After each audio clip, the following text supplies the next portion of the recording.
Chers internautes, chers parents, chers abonnés de la chaîne Lumière Islamique, aujourd'hui nous allons parler d'un thème très important qui se décline sous le nom de la parentalité. Alors, quand on entend la parentalité, on voit qu'il y a le mot parent, mais ce n'est pas tout à fait la même chose, parce que la parentalité, elle est différente de la parenté.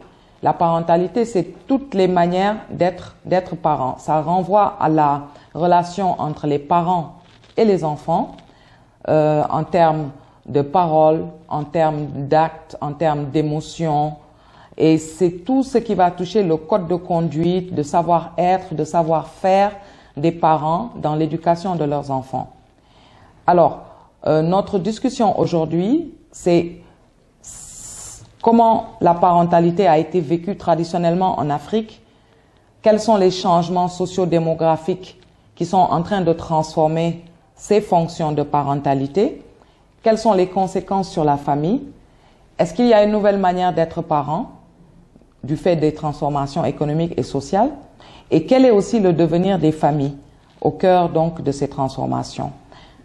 Peut-être je vais revenir juste pour rappeler que traditionnellement, la parentalité en Afrique, c'est une parentalité qui est élargie. C'est-à-dire que l'enfant n'appartient pas à un couple, il appartient à un groupe social. Les frères du père, les sœurs de la mère sont considérés comme des pères et des mères. L'individu donc n'appartient pas, l'enfant n'appartient pas seulement à ses parents biologiques, il appartient à toute une communauté, il appartient à des parents sociaux. Et nous allons voir que dans nos sociétés, il y a plusieurs expressions qui montrent que cette parentalité, elle est vraiment élargie. Par exemple, en Pulaar, on dirait Nedoko Bandum, ça veut dire que tous les hommes sont des parents, donc ça veut dire que nous tous, nous avons des liens de parenté.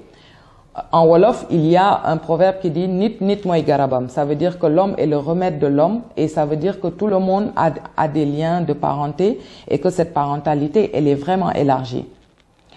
Donc, il y avait aussi une fonction de covéance entre les membres de la communauté. Chacun doit veiller sur l'enfant, que ce soit le voisin, que ce soit le cousin, que ce soit l'enseignant. Tout le monde a cette responsabilité collective de covéance sur les enfants. L'enfant est considéré donc comme un bien commun et il est soumis à l'action éducative de tous. Alors, il y a donc plusieurs contraintes maintenant qui vont se mettre sur notre chemin et qui vont avoir un effet sur cette vision de parenté élargie qui va changer au fil du temps. Et donc, elle est en train de se redéfinir, cette parentalité. Alors, comment elle se redéfinit et pourquoi elle se redéfinit? Parce qu'il y a des changements qui sont dans le contexte de la scolarisation. Il y a de plus en plus des femmes éduquées et qui travaillent, donc qui sont sorties des maisons, qui sont sorties de leur rôle de mère, leurs rôles sociaux et qui vont avoir de plus en plus une activité économique qui va les mettre donc qui va les sortir des foyers et elles vont avoir un travail rémunéré. Il y a aussi le retard dans l'âge du premier mariage. On l'a vu dans beaucoup de travaux où de plus en plus on voit que les jeunes se marient de plus en plus tardivement parce qu'ils doivent trouver d'abord un travail et une fois qu'ils ont trouvé ce travail, ils vont se mettre en dehors de la maison familiale. Ils vont avoir un logement indépendant. Donc tout cela, ce sont des transformations qu'on observe. On voit également qu'il y a beaucoup de chocs qui sont subis par les individus et les familles et il y a des conséquences. C'est-à-dire, quand on fait des enquêtes au Sénégal, on se rend compte que il y a un grand nombre de familles qui sont dans la précarité économique. Et il y a également près de la moitié des ménages qui vivent dans des conditions faibles, voire modestes. Et tout ça, ce sont des vulnérabilités socio-économiques qui font que certaines familles peuvent rencontrer des problèmes, et il y a des changements qui peuvent s'observer.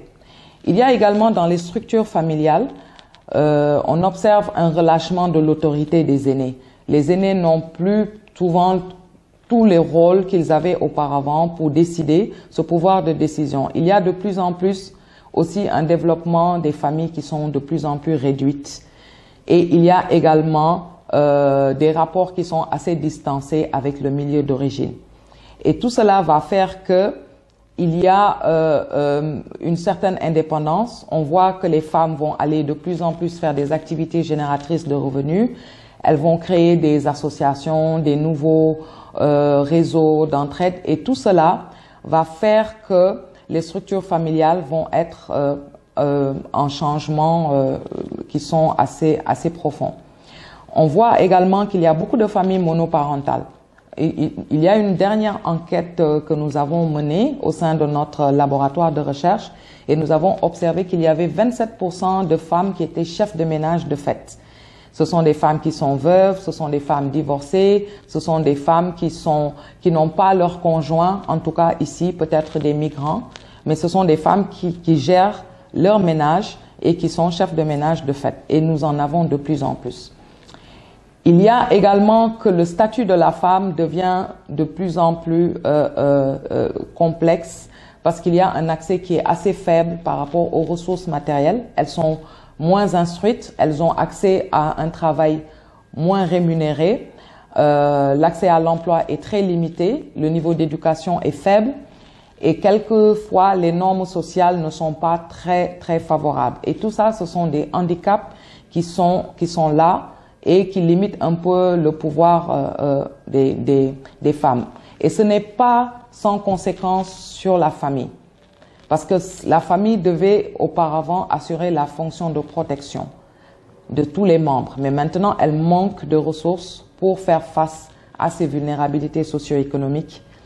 Et donc, ça laisse, la famille se retrouve complètement désarticulée.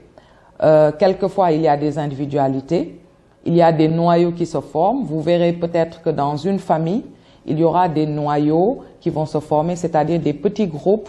Il y a un couple qui va s'isoler, vous avez un jeune couple avec un enfant, ils vont s'isoler, ils vont avoir leur dépendance, des fois ils prennent même leur propre compteur d'électricité, ils préparent leur repas de façon isolée. Voilà, ils ne vont pas avoir des liens très forts avec la famille globalement. Et tout ça, ce sont les transformations économiques et sociales qui font qu'on assiste à une certaine désarticulation de ces familles-là. Et après, les familles vont vivre aussi des restrictions du fait de la difficulté. Elles vont vivre des restrictions sur l'alimentation, sur l'habitat, sur la mobilité. Il y aura des problèmes pour se déplacer, il y aura des problèmes pour l'accès à l'école pour les enfants, il y aura même des difficultés à faire face aux frais de santé. Et tout ça, ça va avoir un effet sur la limitation du contact avec l'extérieur, l'accès à l'information, et il y aura beaucoup de conséquences donc sur la vulnérabilité donc de ces familles. Et alors on se demande, est-ce qu'avec tous ces changements, il n'y a pas une nouvelle façon d'être parent? Parce qu'on note quand même qu'il y a un nouveau paradigme. L'accès à l'information et aux connaissances est devenu plus facile pour tout le monde, y compris les enfants. Il y a une sorte entre une parentalité qui était beaucoup plus élargie, qui devient de plus en plus restreinte. Maintenant, l'éducation de l'enfant, elle est confiée aux parents. Ce sont les parents qui doivent s'occuper des enfants. Les autres acteurs de la société n'ont pas leur mot à dire sur l'éducation de l'enfant. Et donc, il y a une reconfiguration des rôles sociaux. Et il y a des nouvelles demandes aussi avec les enfants. Vous voyez que ces enfants sont en train de changer. Par exemple, ils maîtrisent davantage que nous les nouvelles technologies. Ils ont accès à des connaissances sur Internet. Ils ont accès à certaines connaissances que nous-mêmes, au même âge, on n'avait pas. Donc, comment est-ce que le parent peut continuer à jouer son rôle social qui est attendu avec des nouveaux enfants.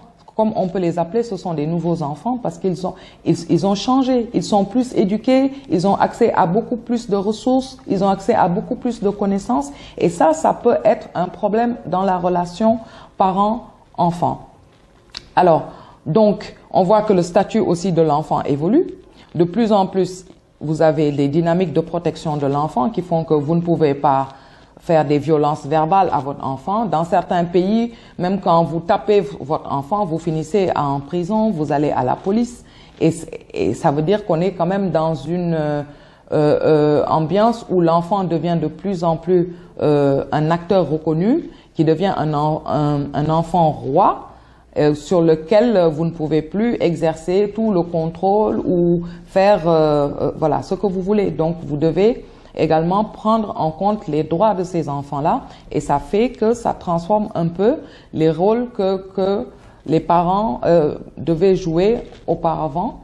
Et ce n'est pas sans conséquence sur le devenir des familles, parce que les familles vont rencontrer de plus en plus de difficultés, notamment en matière d'hygiène, en matière d'alimentation, en matière d'accès à l'éducation, d'accès aux services sociaux de base. Il y a de plus en plus de parents qui ne vont pas pouvoir assurer les fonctions de protection de leurs enfants, les fonctions d'éducation, comme notamment acheter des livres, acheter des jouets, avoir une implication dans leur apprentissage parce qu'ils sont pris dans des métiers, ils sont très pris par le milieu professionnel, ils n'ont peut-être pas le temps d'éduquer ces enfants de la meilleure manière possible. Et ça fait que cette relation, elle est vraiment en train de changer. Il y a de plus en plus de familles monoparentales où vous avez des femmes qui éduquent seules leurs enfants, où vous avez également un taux de divorce assez important, comme on peut le voir régulièrement dans la presse, par exemple au Sénégal. Et ça fait que les femmes peuvent se retrouver des fois seules à éduquer ces enfants et elles deviennent de plus en plus nombreuses. Il y a également dans certains pays d'Afrique, nous avons observé des pratiques où les enfants deviennent eux-mêmes des parents. Il y a des pays en guerre, il y a des pays où il y a un taux de prévalence de VIH/SIDA qui est très important. Vous avez aussi des pays où les filles sont mariées très jeunes. Donc, ce sont elles-mêmes des enfants qui font des enfants. Et dans cette perspective, c'est toujours quelquefois difficile que ces enfants eux-mêmes puissent assurer les fonctions parentales parce que eux-mêmes sont des enfants. Donc, ce qui peut être un peu difficile dans la relation et dans le bien-être des enfants, peut-être quelquefois il peut y avoir des conséquences qui soient néfastes. Alors, il y a aussi des enfants qui sont confiés. Nous avons fait une recherche sur les enfants confiés et nous avons observé que les transferts d'enfants peuvent se passer bien comme ça peut se passer très mal. Donc, il faut que ces transferts d'enfants soient faits de la meilleure manière possible et que les familles d'accueil puissent être en mesure d'assurer le meilleur pour ces enfants. Parce que si tel n'est pas le cas, nous pouvons observer des cas de violence, nous pouvons observer des cas où la sécurité, l'intégrité physique et morale de l'enfant peut être donc en déphasage. Nous avons aussi observé qu'il y a une nouvelle manière d'être parent. Nous avons observé quelques changements où les pères deviennent de plus en plus, rentrent dans des nouveaux rôles et nous voyons qu'ils sont de plus en plus impliqués dans l'éducation de l'enfant. Ils sont de plus en plus enclins à exprimer un amour filial, à manifester leur volonté d'être impliqués dans l'éducation, dans les apprentissages. Ils sont de plus en plus enclins à prévoir des investissements pour l'avenir professionnel. Et tout ça, ça va un peu changer le rôle où on a tendance à penser que ce n'est que la mère qui doit s'occuper de l'enfant et que le père, il est un peu distant par rapport à ça. Mais dans les jeunes générations, on voit que les pères sont de plus en plus impliqués dans l'éducation et l'apprentissage des enfants. Par contre, face à ces transformations, il y a de plus en plus d'informations dont nous manquons quand nous faisons ce type d'analyse. En en termes d'études que peut-être nous devions faire, comme par exemple l'étude sur les structures familiales, des études approfondies sur les structures familiales pour voir comment les changements s'expriment, comment ils se manifestent, quelles sont les nouvelles figures parentales, parce que celles-ci ne sont pas très bien étudiées, quelles sont les pratiques sociales diverses, quel est le rôle des parents.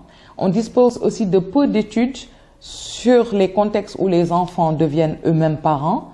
Ça, je pense que ça nécessite un travail encore supplémentaire, des études supplémentaires. Nous manquons de données, par exemple, sur les pratiques parentales lorsqu'il y a une grossesse hors du mariage, lorsqu'il y a des grossesses précoces, lorsqu'il y a des grossesses qui sont non prévues.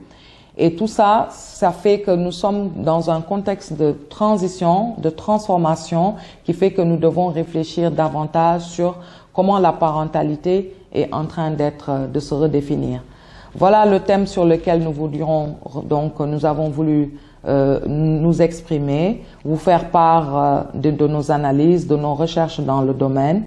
C'est une question qui est très centrale et je pense que la réflexion devrait se poursuivre.